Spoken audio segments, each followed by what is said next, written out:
అసలు తుఫాన్ ఎలా వస్తుందో తెలుసా?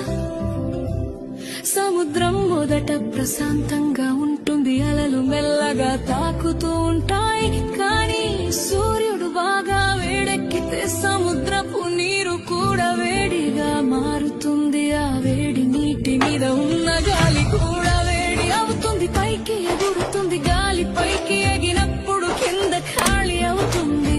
అప్పుడు చుట్టుపక్కల చల్లని గాలి ఖాళీ నింపడానికి వస్తుంది. ఇలా గాలి ఎగరడం దిగడం మొదలవుతుంది. అలా తిరుగుతూ తిరుగుతూ ఒక పెద్ద చక్రంలా మారుతుంది. మొదట్లో అది సాధారణ మేఘంలా ఉంటుంది, కానీ కాసేపటికే ఆ మేఘం చీకటిగా మారుతుంది.